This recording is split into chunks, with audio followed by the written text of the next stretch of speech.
Председателе, што толку во изминатиот час можевме да просведочиме на брутално прекршување на деловникот.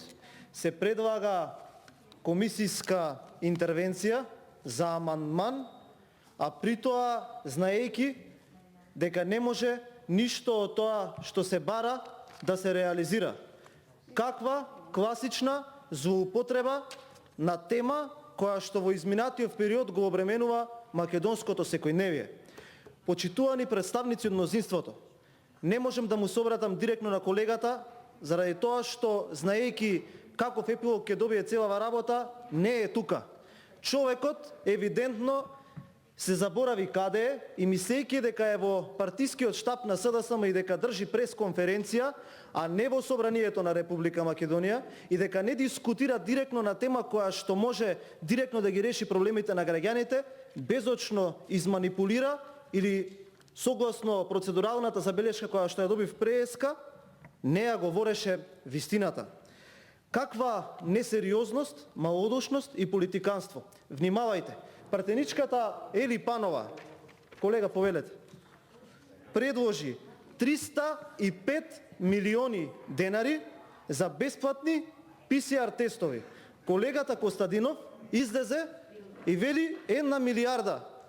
1 милиарда ние ја најдовме, а вие седејќи во ходникот и следејќи ја дискусијата не влеговте тука и да објасните зошто предложувате, ако не знаете од каде ќе ги земете парите. Зошто кога предложувате за вакви работи, нешто што треба да спаси животи, човечки животи, доаѓате неспремен и употребувате квалификации дека вие го правите тоа заради тоа што ВМРО ДПМН правело собири. Колега Костадинов, размислувајќи во насока да го решиме и тој проблем и да ве елиминираме од таа мака, одлучив да ви предложам нешто сосема друго. Велите вака, собирите на ВМРО ДПМН. Ајде системски да ја решаваме работата. Ајде да ја елиминираме причината за собирите.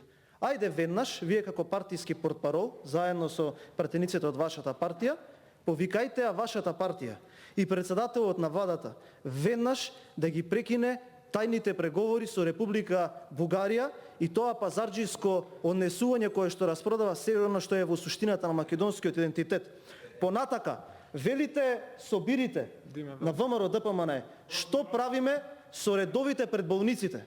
Дали вие луѓе следите вести и дали знаете дека пред 2 или 3 дена во болницата 8 септември имаше ред каде што пациенти кои што се позитивни чекаат на ред за преглед, а тоа не се собири, така? Значи собири се само вие на ВМРО ДПМН, а тоа што луѓето молат за прегледи и тоа што луѓето чекаат, дури и позитивни пред болниците, тоа не е собир.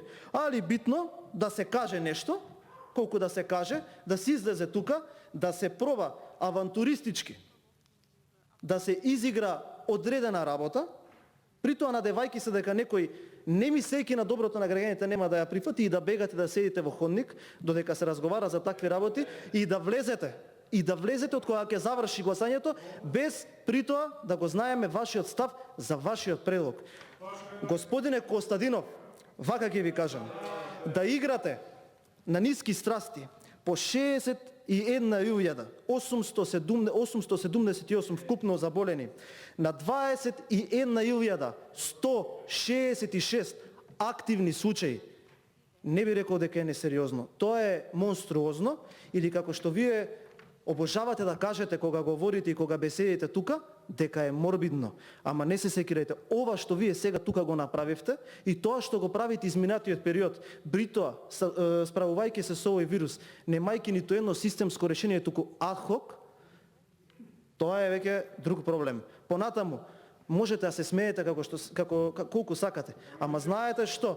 Знаете што? Вака како што сега вие се смеете, а не ви се смее, така ви се смеа вашите колеги, кога искочи колешката и кога го образложи амандманот и од каде тоа ние најдовме пари, ние најдовме од каде пари 1 милиарда, а вие поима немавте, така ви се смеа на вас.